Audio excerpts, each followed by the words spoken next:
et aussi du réseau citoyen des Amis du peuple malien qui vient d'être créé, je voudrais, au nom de cette société civile ou de ce réseau, vous tendre ma main qui est avec le peuple malien pour que cette. J'ai dit, c'est pas l'habitude, mais voilà, c'est juste pour dire. Donc voilà ma façon un peu originale, spontanée, simple, de vous souhaiter la bienvenue chez vous, et vous dire combien on est content après avoir vu en Algérie la présence de certains acteurs gouvernementaux venir en Algérie pour un peu parler de la crise du Sahel et du destin commun, puisque l'histoire, la géographie nous unit, nous devons relever les défis, notre africanité, et comme nous avons dit ce matin, que nous serons libres que lorsque le parachèvement total de la décolonisation sera achevé en Afrique, et aussi parce que nos relations datent de bien avant l'indépendance. Au temps de la Révolution déjà, nous avons les bases arrières de la résistance populaire algérienne au Mali. Notre président, d'ailleurs à juste titre, porte le nom de guerre de Abdelkader al-Mali, par rapport un peu à la présence de la résistance dans le nord du Mali et dans la frontière algérienne. Et aussi parce que nous avons tout le temps œuvré sans relâche, même dans les moments difficiles, quand on était contre le terrorisme et on passait des périodes difficiles, on a tout le temps été à côté du peuple malien pour concilier le peuple malien, pour accompagner les négociations sans s'ingérer. Et aujourd'hui, comme on a eu déjà discuté la fois passée et ce matin, après la visite de l'opposition malienne la semaine passée, voilà la société civile qui s'y met et on a échangé un peu sur l'expérience de la réconciliation en Algérie, parce que nous croyons fermement comme vous que nul ne peut se faire sans l'apport du peuple malien, tout seul, qui est la seule source de souveraineté, qui est le premier responsable de son destin, et sans exclure personne, dans un esprit responsable, bien sûr, avec des constantes contre le terrorisme, contre les narcotrafiquants, contre les traîtres, contre ceux qui veulent déstabiliser la région et contre ceux qui œuvrent pour le retour du colonialisme en Afrique. Nous tenons encore une fois, au nom de mes frères ici présents du comité national, vous remercie mon ami Grégoire du réseau africain pour tout ce que vous apportez comme soutien à la juste lutte du peuple sahraoui en détermination. C'est une occasion aussi pour devant la presse vous remercier, vous saluer, vous exprimer notre reconnaissance pour avoir été parmi les premiers à être présents dans la délégation qui est venue à Tigen-Turin pour non seulement partager la commémoration du 24 février, la création de l'Union des travailleurs et la nationalisation du pétrole, mais pour dire un message fort de l'Afrique, des citoyens libres africains, que nous sommes contre le terrorisme, nous sommes contre la déstabilisation du pays et que vous êtes pour le bon voisinage. Donc nous tenons à vous exprimer notre reconnaissance et nous sommes à votre disposition et vous réaffirmons notre disponibilité à œuvrer ensemble pour consolider les relations stratégiques entre les peuples algériens et les peuples maliens. À vous, monsieur. Merci bien, Chala. C'est vrai, cette histoire n'a pas commencé aujourd'hui. Je sais que beaucoup de gens se disent sur certaines choses et que nous-mêmes, en tant que représentants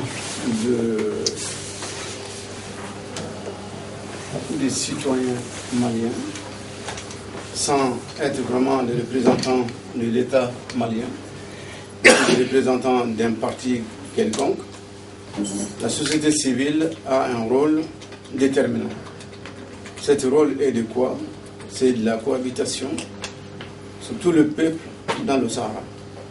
C'est vrai, l'Algérie, surtout le Mali et l'Algérie aujourd'hui, ça ne date pas d'aujourd'hui. L'amitié qui nous lie, ça ne date pas du tout d'aujourd'hui. Il y a eu vraiment des précédents. Bon, c'est vraiment pas l'histoire que j'ai faite, mais pour vous dire que le moment où il y avait vraiment des difficultés, où il y avait des mésententes entre l'Algérie et le Maroc, notre président, le premier président de la République malienne qui est Boubou Keïta, c'est Modibo Keïta qui a fait le démarche et qui a vraiment entamé la réconciliation de ces deux peuples. Qu'est-ce qu'il tenait à ce moment-là? Il disait que l'Algérie et le Maroc, c'est le même pays. On a vraiment les mêmes cultures, on a le même savoir-faire. Si les autres pays, au lieu qu'on donne des exemples à ces peuples-là qu'il faut s'unir pour que notre continent puisse vraiment s'en sortir. Et c'est là, c'est ce mot que Modibo avait vraiment lancé et qui a été vraiment réceptif par le roi, aussi bien que le président, le premier président de l'Algérie, qui était, et voilà. Donc de ce côté-là, ça a fait vraiment des échos. Et c'était le moment où l'Afrique aussi préparait aussi l'unité africaine. Il y avait comme Nkrumah qui avait déjà accédé à l'indépendance. Ils ont vraiment conjugué les quatre. Il y avait Sékou Touré de la Guinée et on avait comme Nkrumah du Ghana. En plus, Modibo Keïta. Donc Modibo Keïta était vraiment comme le porte-parole en quelque sorte de l'unité africaine, qui disait nous ne pouvons vraiment pas laisser l'Algérie et le Maroc vraiment s'embrouiller. Ce n'est vraiment pas l'intérêt du continent, pas uniquement le Maroc ni l'Algérie. Le continent, pour vraiment l'intérêt du continent, qu'il faut absolument que ces deux pays, les pays frères, se donnent vraiment la main pour pouvoir vraiment faire des choses. Cela était passé. Dans l'état actuel, c'est vrai qu'il y a des gens, tout le monde n'est vraiment pas des amis de peuple. Quand j'avais entendu ça au mois dernier, c'était fin février, début mars, quand on disait qu'il y avait certains combattants sahraouis qui combattaient aux côtés de l'islamistes pour vraiment diviser le Mali en deux. Alors donc moi je leur dis non, ce n'est vraiment pas le peuple algérien qui va vraiment encourager une telle chose. Moi je vois l'effort que mes amis qui est en Europe et en particulier ceux qui sont en Algérie ne pourront vraiment pas du tout œuvrer dans ce sens-là. Donc c'est vraiment, ce sont des gens ou ce sont des propos que les gens tiennent pour vraiment diviser le peuple. Or que le Mali et l'Algérie, ce sont des peuples frères. Alors ce que l'Algérie font aujourd'hui pour le continent africain, c'est immense. C'est très immense, on ne peut vraiment que remercier vraiment ce que l'Algérie font. Quand vous avez vu tout à l'heure, il y avait vraiment pas mal de jeunes africains qui étaient vraiment dans la salle avec nous pour la conférence. C'est que l'Algérie forme des médecins, des avocats. L'Algérie forme vraiment tout pour le continent. Alors donc si quelqu'un essaie vraiment de mettre vraiment l'Algérie ou le Mali dos à dos, ces gens-là, ils vont vraiment se casser les figures. Et c'est là, ça ne tomberait vraiment pas du tout dans le rêve vraiment d'un bon citoyen. Donc le Mali et l'Algérie, nous sommes vraiment condamnés à travailler ensemble et vraiment à œuvrer à ce que notre continent puisse vraiment avoir son indépendance. Le continent ne pourra vraiment pas avoir l'excédent et comment son indépendance, vous m'excuserez, sans oublier vraiment comment le pays sahraoui. Le pays sahraoui, c'est au cœur. Quand on sort du Mali et on rentre en Mauritanie, et on sort de Mauritanie sans savoir qu'on a quitté le Mali. Quand on quitte la Mauritanie en rentrant en Sahara occidental, on se pose vraiment la question si on avait vraiment sorti la Mauritanie. Donc ce sont des pays vraiment qui sont condamnés à vivre ensemble. Donc ce que les citoyens du Mali et ces citoyens vraiment algériens, nous pouvons vraiment œuvrer et aider, faire vraiment tout ce qui peut vraiment amener à aider vraiment nos continents et en particulier le pays sahraoui qui peut vraiment accéder à son indépendance le plus rapidement possible. Quant au Mali, c'est vrai l'histoire qui est au Mali aujourd'hui, ça fait quand même quelques mois. Ces quelques mois, on a quand même vu ce qu'on appelle les islamistes, les trafiquants de drogue, ce qu'ils ont amené, qui n'a rien à voir avec vraiment l'islam. Ça n'a rien vraiment à voir avec vraiment la cohabitation. Le Mali est un pays pacifique, comme l'Algérie est un pays pacifique. Ce que je peux vraiment ajouter là-dessus, beaucoup d'entre nous, vous le savez, ce que l'Algérie fait sur le monde et en partie sur le continent est immense. Pourquoi? Parce que l'Algérie était le pionnier de ces choses. Ça, vraiment, c'est le berceau de la révolution. L'injustice, l'Algérie condamne de cela. Alors donc, quelqu'un qui condamne l'injustice et qui veut vraiment comment les droits de l'homme ne peut vraiment pas être aussi un pays qui va vraiment diviser. Mais c'est vrai, il y a des gens qui disent toujours, oui, l'Algérie est ceci, c'est là.